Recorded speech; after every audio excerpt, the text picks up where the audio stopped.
for a reason today. And if anybody out there know where Bishop Charles Carrington Jr. is, tell him I'm looking for him. I want him to show his face in the place. I want him to show his face in the place. I'm not scared. I'm not scared. And y'all probably know the reason why. But in the meantime, in case he does pop up, I just want to put out an APB on him. If he's watching now, if he's watching anonymously and he hasn't decided to pop in yet, I want him to give me a text because I want to connect him and bring him into Morning Mocha this morning. We got some things to talk about this morning. Let me get some things out of the way real quickly. I'm seeing the notices go up. I understand that Alicia Booker just had a birthday. Happy birthday to you. But then there's a rumor going around that you just got engaged. Oh, wow. Okay, that's the case. Alicia Booker, good. Congratulations to you on your engagement. All right. Well, we celebrate people here on Morning Mocha. Again, Lachelle Moore also just popped in on us a little bit ago. And again, as we stated on yesterday, we're praying for your recovery, Lachelle. We miss you around Canaan Worship Center. We love you much, but we know that you're going to be just fine. God is a healer, and God is one who can give you speedy recovery. So that's what we're praying for. But I'm encouraging you to take your time in recovering. I know you want to get back to work, but it'll be there when you get there. It's time for you to take care of yourself. And so that's my hope and prayer for you. Just relax. Take care of yourself. It's going to be all right. Isaiah Malone, good morning to you. Deacon Melvin Porter Jr., good morning to you as well. Praise God. I know some of you all, Letitia White, good morning to you.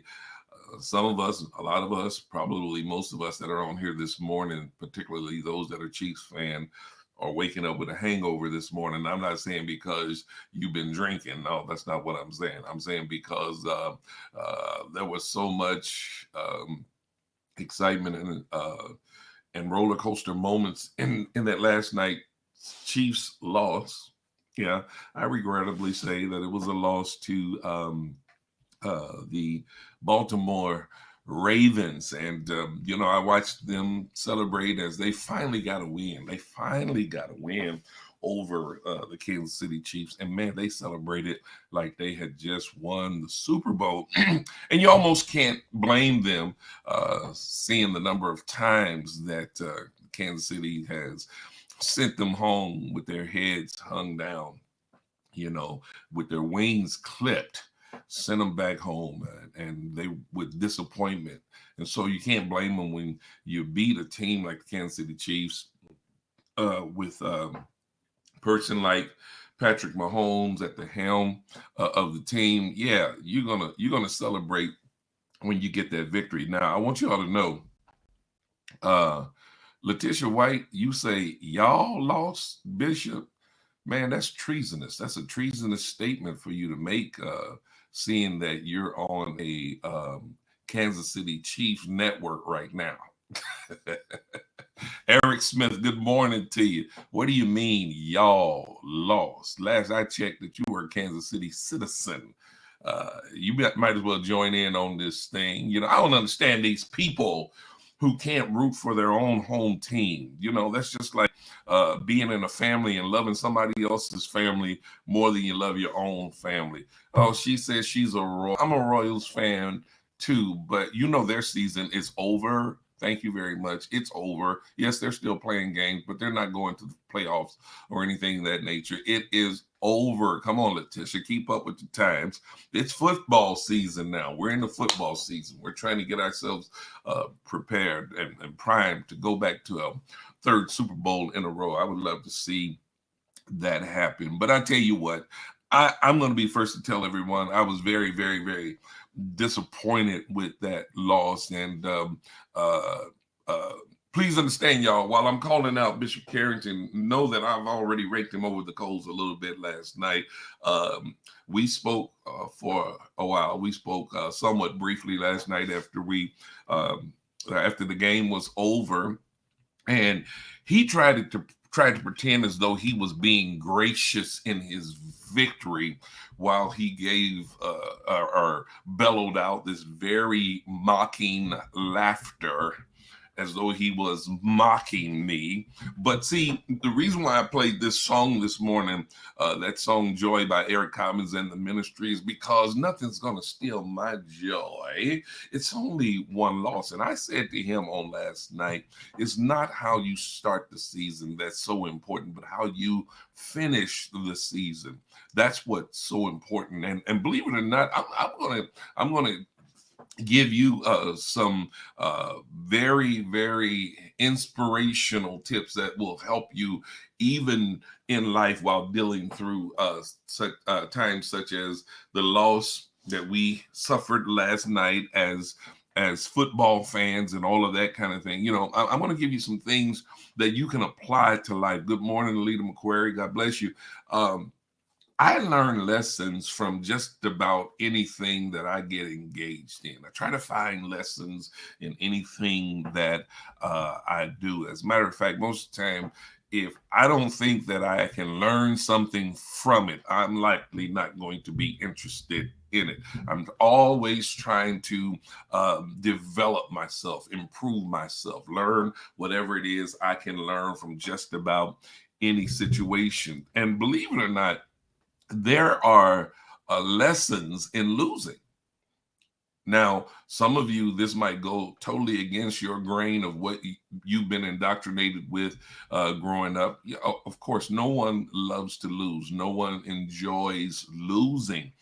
But there are lessons in losing. The first thing I want you to understand, Chiefs fans and people in general, is that the sky's not falling just because the Kansas City Chiefs lost the game last night. I know we're not used to it. We've become a little spoiled ever since Patrick Mahomes joined the Kansas City Chiefs and took over as a starting quarterback.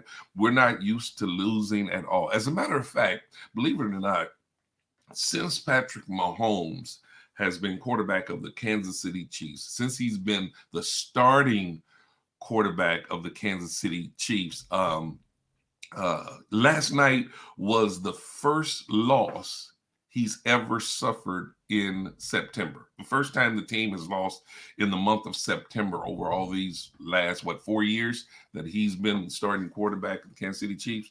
They've never lost a game in September. You know, that's remarkable right there within itself. So we've been a bit spoiled. We have enjoyed some very, very prosperous seasons. And let me tell you, the first thing I want you to apply to what I'm going to be sharing with you this morning is that sometimes you can get spoiled.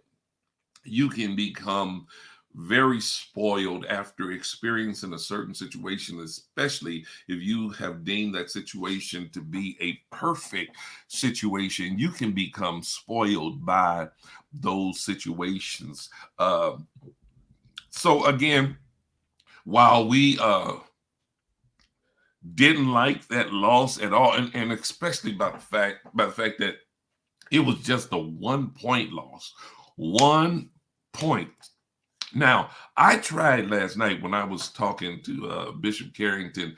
I tried not to go here, but the reality is, you know, and I'm not brooding over this, but I'm not really saying that this is what lost the game. But there was some questionable calls, particularly on Tyrann Mathieu. Some of those illegal contact calls that they called against him came out of the sky blue and just seemed to extend the series for the Baltimore Ravens. It allowed them to keep the ball a little longer, and actually it resulted in them scoring touchdowns on drives that would have been killed were it not for a penalty. All right. I didn't want to go there, but since I was talking to Bishop Carrington and he wouldn't allow me to be gracious in defeat, but he kept mocking me with that laugh that he has, I had to go ahead and let that be made known. But, you know, again, what I want to talk to you about this morning, I want to share with you lessons that can be learned even from a loss. Believe it or not, you can learn lessons from what you feel to be losses that you've had in life. Everything, I'm going to keep emphasizing this, everything that you go through, there are lessons to be learned. Now, let me make this one more point about the Kansas City Chiefs, and I might be referring to them back and forth as I go through this whole thing of these lessons that we can learn from a loss. The Chiefs' defense played horrible. They were horrendous from my perspective. In my opinion, they played horrible. How in the world did they allow the Baltimore Ravens to just run up and down the field the way they did? It seemed as though they just couldn't get Lamar Jackson, the quarterback. He couldn't get him on the ground for anything. He's standing there, and it looked like they were two-stepping at times when he was running the ball. He'd get in front of a defender, and they would do a little dance, and off he goes to the other side. I just couldn't understand that, and why they didn't have a plan to do something like have someone scout him the whole time, to stay on him the whole time, is beyond me. I don't understand. Alicia Booker, that's a good point. It looked like they were playing touch football. That's what it looked like. And it was sad. So the first thing I want to get out there, I want to make it clear that the Kansas City Chiefs did not play their best game. And if that was their best game, they need to improve on some things. They're going to have to devise a different scheme with regards to defending the run. Let me say that. They're going to have to devise a different scheme with regards to defending, period. Isaiah Malone says defense was trash. Well, I'd have to agree with that. I'm sorry. I think we got to do something to fix the defense. And listen, it wasn't just last night. Kansas City's defense has been suspect for the past 3 or 4 years. Let's just be honest about that. Fortunately, they've played good enough to win, and to win in big situations at times. But really, instead of the defense stopping the other team, most of the time our offense was just outscoring the other team. That's all it was to it. If our offense hadn't to put up the numbers that they put up, then most of those wins that we've enjoyed over the past several years likely would have been losses, But I think all of you would agree with me that something needs to be done different than what has been done in the past if this thing is going to remain on the upward trajectory that it's been over the last several seasons. Good morning, Linda Taylor. So let's talk about these lessons from a loss. The first thing I want you to understand that suffering a loss does not make you a loser. Let's just start there. Suffering a loss does not make you a loser. And before you bail out on me and think this is all going to be about the Kansas City Chiefs, no, this is now about you and your life. I know that life is not a game, but there are things that we go through wherein during life there are certain strategies that we employ. We do so through our dreams and visions, our hopes and our plans and things of that nature that we have to execute properly. And there are times that we're not as sharp in execution as we should be. We're not as sharp in executing the plans and the visions that we have for our lives as we should be, okay? So again, first of all, that's what I want to ingrain in your mind and in your spirit. Just because you suffer a loss does not make you a loser. I think for too long, people have allowed themselves to be thought of as losers after they have suffered a loss. This particularly manifests itself when people are playing competitive games, regardless as to what it may be, cards, dominoes, board games, whatever it may be. The winner instantaneously labels the person that suffers a loss, they label them as a loser. And that is just not necessarily the case. There are times when we are trying to execute certain things in our lives that we may not be on top of our game any given day or for that particular given situation. But despite the fact that we may have some poor performances at times, we certainly, most definitely cannot be labeled as a loser. Don't allow anyone to ever label you as a loser, and neither should you label yourself as a loser. You know, I'm often told or accused of not ever wanting to lose. And that's absolutely right. I don't want to lose. I don't like losing. Therefore, if I think I'm not that proficient in competing in a particular area, I stay out of the game. If I feel like I'm not good at a game, I stay out of the game. If I feel like that I'm going to be on a team where the teammates may not perform to the level of my expectations, I'm just going to stay out of the game. I'm going to avoid that because I don't like the feeling of losing. And one of the reasons why is because I think of myself as not being a loser. When you have it set in your mind that you are not a loser, but that rather you are a winner, again, you got to remember that doesn't mean you're going to win every time, but you have a winning mentality. You have that mentality wherein that you're going to do everything that that does not compromise your integrity to win, that does not compromise your character. You're going to do whatever it takes to win, things that are in order. Now, when you start stepping out of the realm of remaining within your integrity and your character, you're doing things whatever it takes to win, then you're not a winner. Then you're a cheater. And let me say that it's not honorable when you cheat to win. That's not an honorable thing. But again, suffering a loss does not make you a loser. Number two, setbacks can be nothing more than setups at times. Sometimes you get setback, but in the midst of getting setback, you get set up to go further and to do even better. I know it's difficult for some of us to see that at times. How can a setback be a setup to do better? It depends on how you handle your setbacks.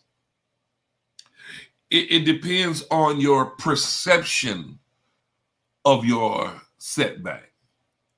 It depends on how you allow that setback to make you feel, regardless as to what it may be. If you get too down on yourself while you are going through a setback or after you have experienced a setback, you're going to allow that setback to more or less impede your progress because you're going to spend too much time focusing on and brooding over your setback. It is a setback. It's not a set out, but it is a setback. Remember, when you experience a setback, you're still in the game. You've just got to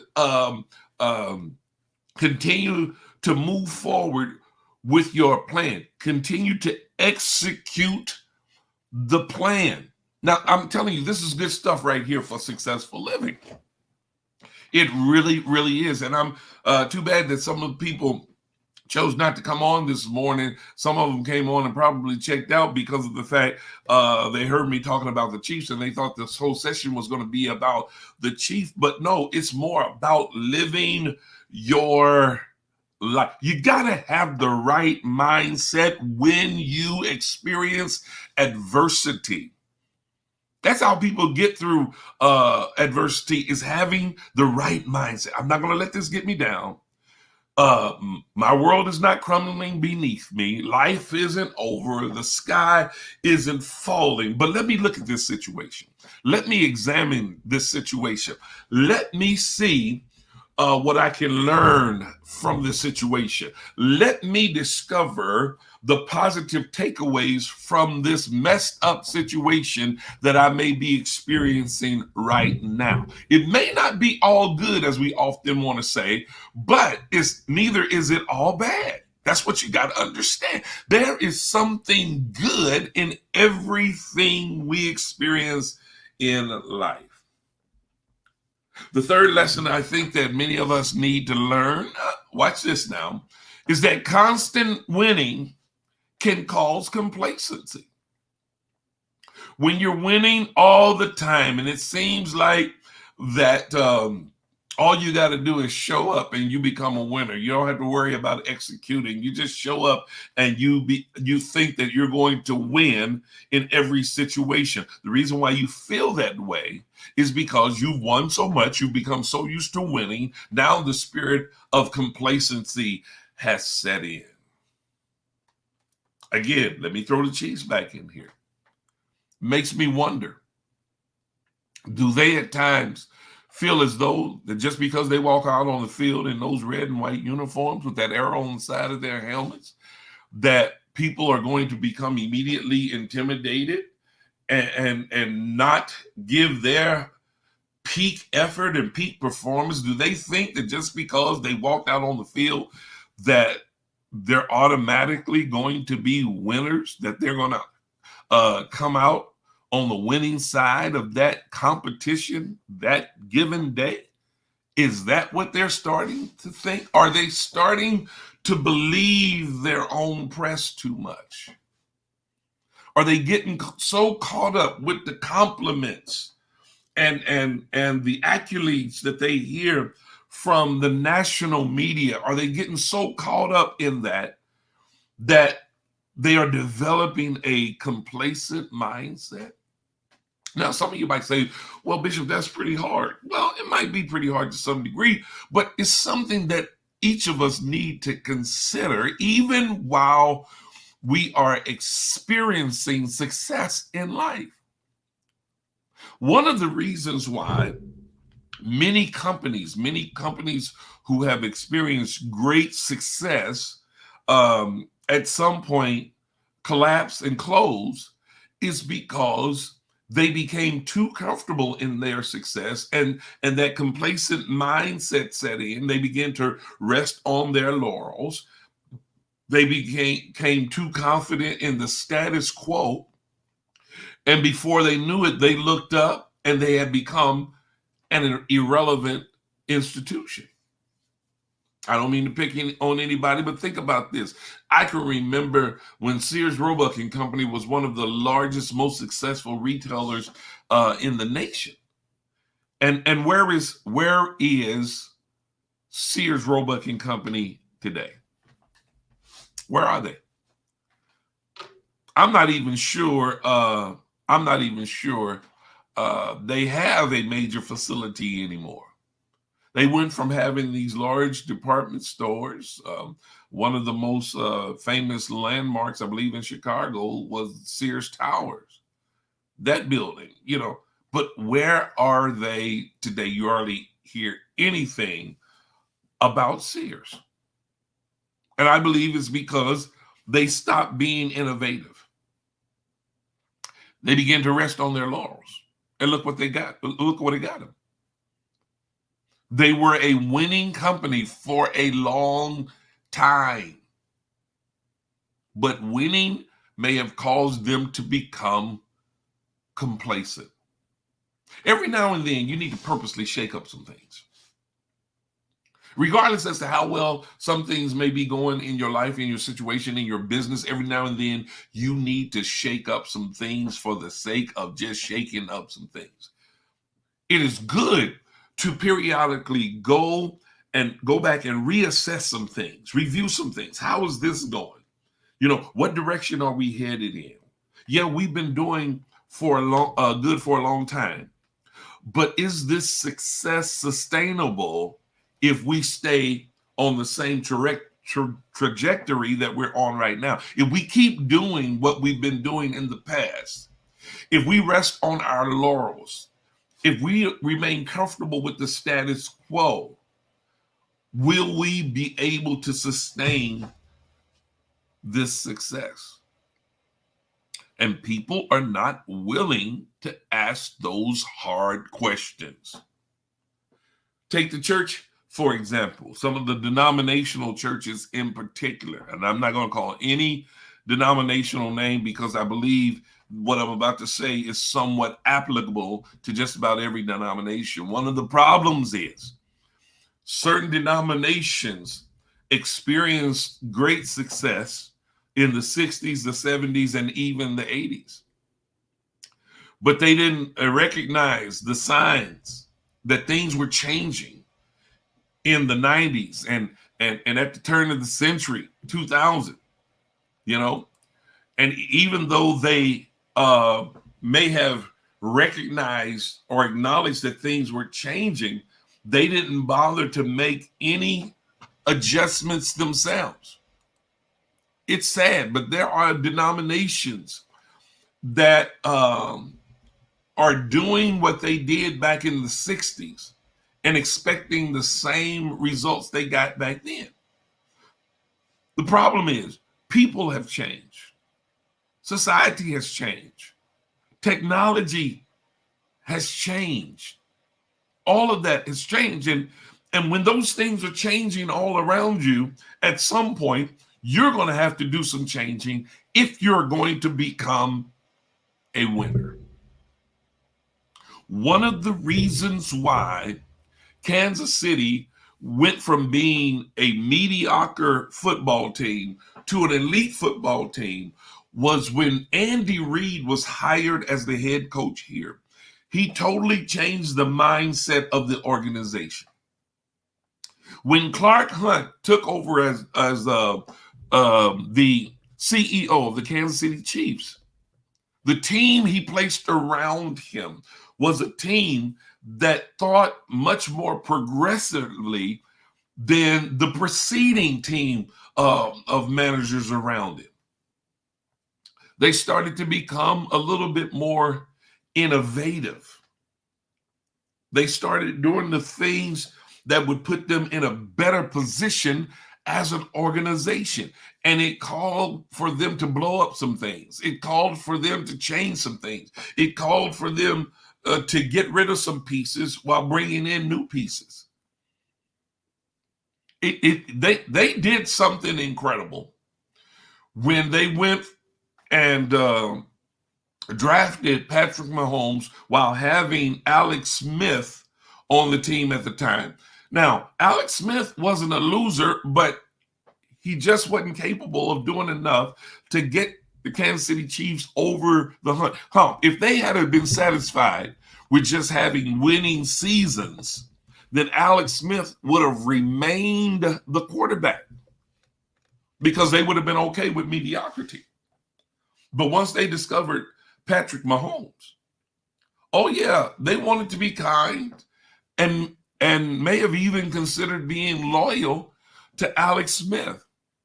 But in the final analysis, they decided, hey, we've got something better. We've got something new. We've got someone who can be a little bit more creative and innovative on the football field.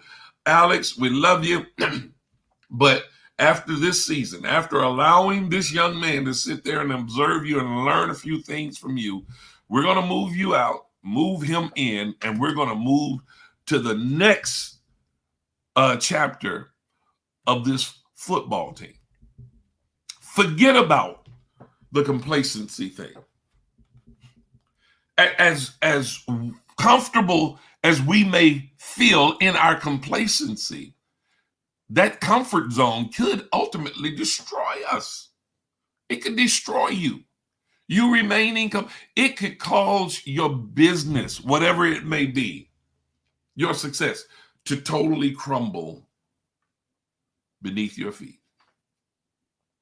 The fourth thing I want you to learn here, a lesson that you can learn from a loss, is that a loss can expose weaknesses. And let me state it another way. Losses do expose weaknesses. That's one of the reasons why you lose, is because your weaknesses are explored.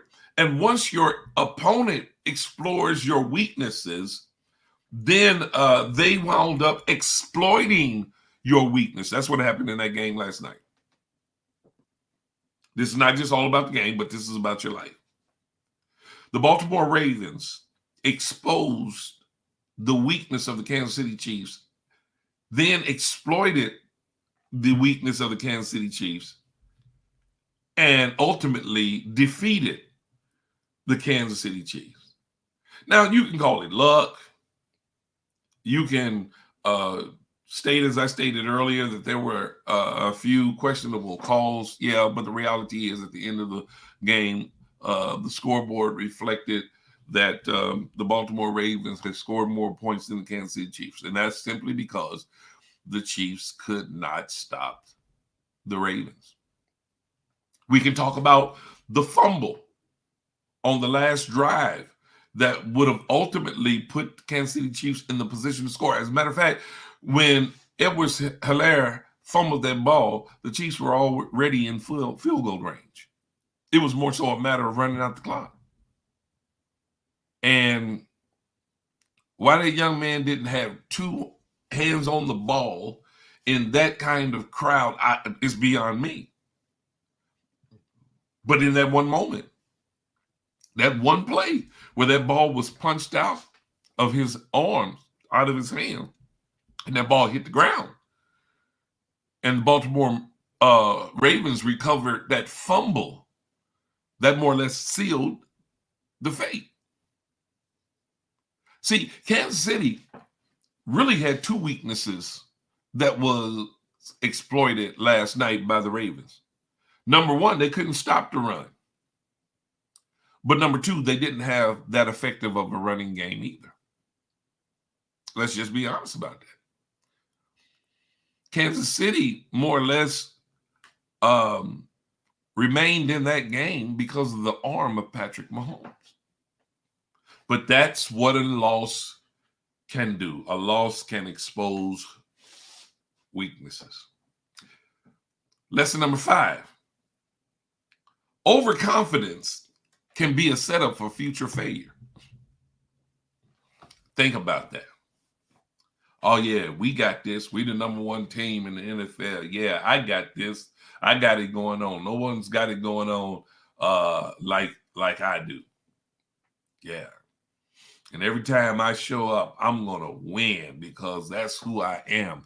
That's what I do. Now, sometimes in having that kind of attitude and spirit, you're so confident that you don't take the time to prepare as you should. You don't prepare as vigorously as you should. Why? Because, again, you're just confident based on your past performance.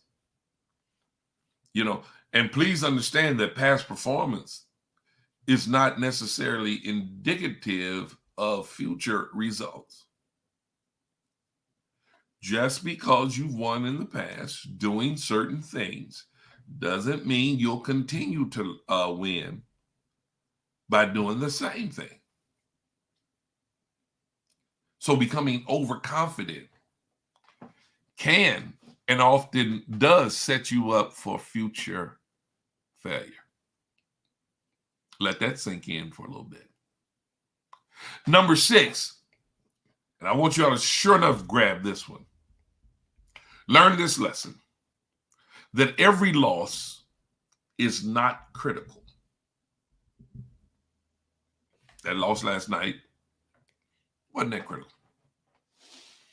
Odds are they weren't going to go throughout the entire season without a loss.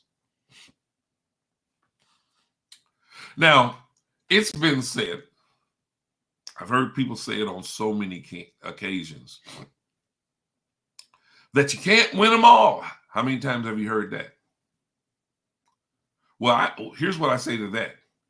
You could, but you probably won't. You never want to go in to a situation with the mindset, well, we can't win them all. Yes, you could. You could. You possibly could. It's possible for you to win them all. Now, in the NFL, the only team that's done that, I believe, was the 1972 Miami Dolphins. They won them all. There have been college teams that went through their entire season winning them all. You know, yeah, you could win them all, but you probably won't. And it's okay if you don't. Can I say this too, though, y'all? Unlike football, in life, you're the one who decides whether or not you are a champion. You're the one who decides whether or not you are a winner. And let me say this for the record. No championship is ever achieved because of the perfection of the team.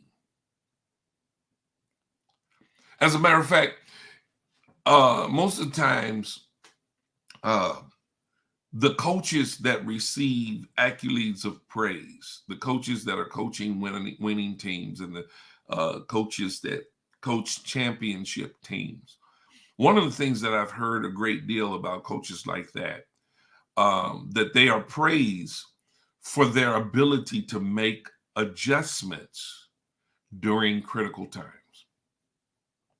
I know some of you probably don't listen that much to commentators, especially by the time it gets to halftime, or the commentators that's featured on the halftime shows in particular. What you hear a lot, though, when they're giving their overview of the game to that point in the game, when they get to halftime, they'll say things like, those coaches need to go into the locker room and make adjustments.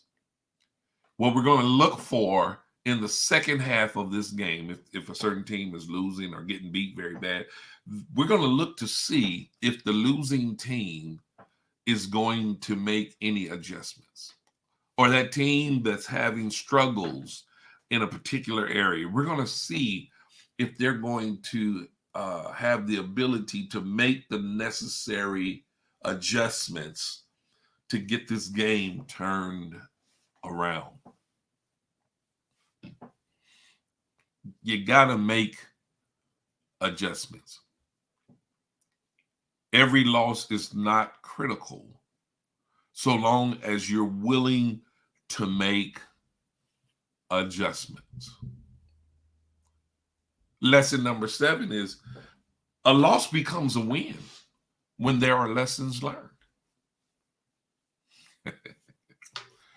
I've shared with you on occasion, I believe it was Thomas Edison, the inventor of the light bulb. I'm hoping I'm recalling this right. But he tried a number of times to create the light bulb, to invent the light bulb, and to harness electricity to where he could control electricity as it is controlled today. He tried a number of times. And when asked about the numbers of times that he tried and didn't succeed, someone made the statement to him, "You failed that many times." He said, "No, I didn't fail that many times." He said, "I discovered how many times, how many ways not to do it if I intend to be successful at what I'm doing." I'm paraphrasing there. What he was saying, I learned something from every time that I attempted to bring this thing about, and it didn't happen for me. That's a problem right there, is when you don't learn from not succeeding. When you can't see, when you can't stop and say, well, okay, I did this and that didn't work, so let's not do that again. So I did this now and that didn't work, so I know not to do this again. Look at the lessons learned. Look at the lessons learned. This didn't work, don't do that. This didn't work, don't do that. This didn't work, don't do that. This almost worked. Maybe I need to tweak that. Lessons learned. Because, almost is never good enough. When people tell me, well, we almost won that game, my response to them is that you certainly didn't. It's definite either way. Almost, it doesn't count for anything. You know, if you almost did, if you only almost won, that means you certainly lost. But when you learn lessons from setbacks, from coming short of success, then you become a winner. Now, I hope the Chiefs won from that perspective, from that game last night. I hope they won in that situation. And I know they're going to go back and they're going to watch the film. They're going to look at what they did wrong. They're going to look at what they could have and should have done better. Because if they can't see it, they should call me and I'll show it to them. Some of you say, well, Bishop, what do you know about football? I know enough about football to tell them, hey, you was in the wrong place at the wrong time. You need to start doing this, that, and the other. Y'all need to change some things. I like that. Amber, losses should renew your mind, at least give you a different perspective. I agree. I wholeheartedly agree. That's what a loss should do for you. And that's the reason why it's so important to learn lessons whenever you feel like you've lost. Number 8, a loss can serve as a motivation to be better prepared. Watch this. I often tell you that success occurs when preparation meets up with opportunity. It's hard to succeed when you're not prepared to succeed. And when you suffer a loss, that's when you look at that situation, you say, okay, if I had done this, that, or the other, if I had been better prepared in this area right here, that would have totally changed the outcome. I mean, I know this may cause some of y'all to have to think real hard and have a few flashbacks. But think about when you were in school, if it's been a long time ago, those exams you used to take. Sometimes when you knew you had an exam or a test the next day, you would try to cram the night before. And a lot of times for some people, cramming works. It works just fine. But for others, no. I'm one of those people that cramming doesn't work all that good for me. I need to look at that thing over and over and over and over and over. Give me some time to study this thing. But some people are habitual crammers. And after cramming, they go in and take an exam. And they discover that they didn't do so well on the exam. And if they got any kind of sense, they conclude, well, I'll tell you what. Next time I know I have a test, I'm going to start preparing much earlier. You're going to be, if you care anything about your grades, if you care anything about being successful, you're going to say, I'm going to do better to prepare myself for the challenge that I know is before me. I believe that's the way we ought to look at life as we go through life. When we have certain challenges, we come up short in certain situations. That ought to motivate us to prepare ourselves more in the event we are ever faced with that situation again.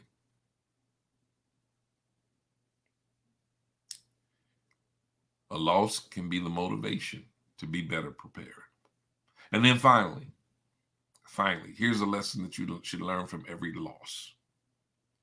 The lesson is to learn from the loss and quickly move on. Don't sit in it. Don't brood over it. Don't allow it to dominate your thinking. Do whatever you have to do to get it out of your system. If you have to yell, yell, scream, scream. Go take a long walk, take a long walk. Exercise, exercise. Talk it out, go ahead and talk it out. Do what you have to do. But learn from your loss and as quickly as you possibly can, move on from your loss. Most coaches in the NFL have what they call the 24-hour rule. The players are allowed to lick their wounds for 24 hours. After that 24th hour, they are to file that loss away, forget about it, and prepare for the next opponent. Some of you are keeping yourself from moving forward because you are still brooding over losses from your past, whatever they may be. Happened a long time ago. Nah. Put it in file 13. That's the trash. Let it go. You know, one of the reasons why you need to just let it go, because number one, you're wasting time and energy on something that you can do nothing about. Number two is the fact that you can do nothing about it. It's over. It's done. The best thing you can do with that loss is to learn from that loss. And I tell you what, when you take all of these principles that I just given you, okay, and you employ all these things, what I've just said to you, then you'll find yourself progressively moving forward, one step at a time. If you do that, you'll have more victories to celebrate than you will losses that you'll regret. I promise you that. I guarantee that if you learn how to deal with loss, or what you feel to be loss, or, dare I say, even failure, when you learn to deal with it, you're really setting yourself up to recover, to bounce back, and to progressively move forward. And I know that's what you want to do in life. I know that's exactly what you want to do in life. You want to move forward. And you can apply what I've just shared with you to every situation that you may deal with in life. I agree, Pastor Tyrone, you can bounce back stronger than ever. I guess that's another thing that we can say. You can find strength in the loss. Why? Because you're developing some mental and emotional muscles that you probably don't normally use.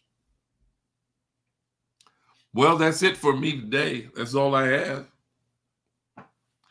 Again, y'all, now that we got this out of our system, we're going to put that loss behind. I know there's going to be some of you got family members and friends who root for other teams, and they're going to bask in this Kansas City loss, and they're probably going to throw it up in your face and,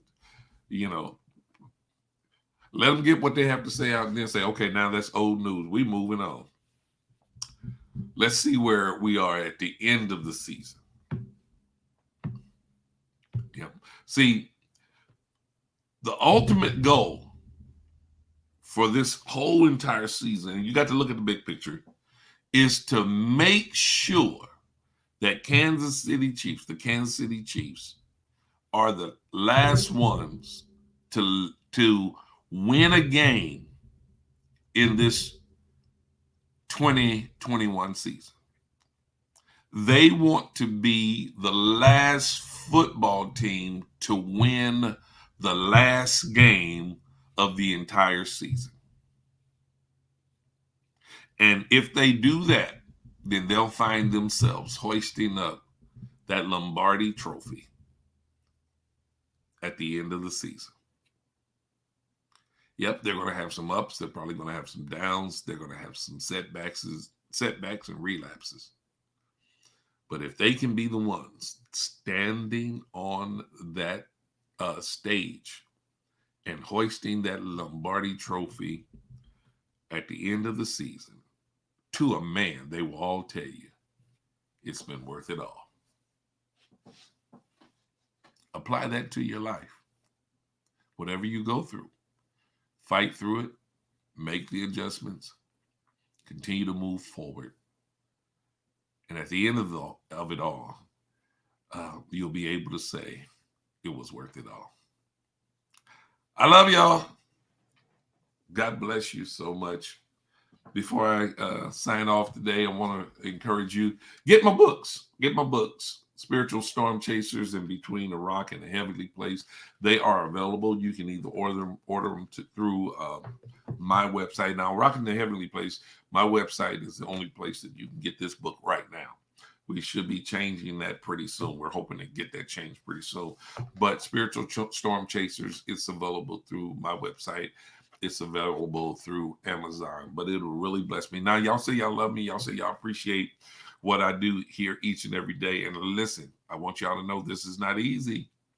This takes up a whole lot of time, but I do it because I've made you all my wine. But if you all want to be a blessing to your bishop, to your pastor, to your Morning Mocha host, please buy my books. I've got another book that's ready to release, and I think that I'll have copies available within the next 10 days or so. How about that? Another book, and you're going to want to get this book as well. All right. Thank you so much. God bless you again. I love you. And I look forward to being back with you the same time tomorrow. But until then, my prayer, my desire is that you have a blessed, wonderful, and even prosperous rest of your day. God bless.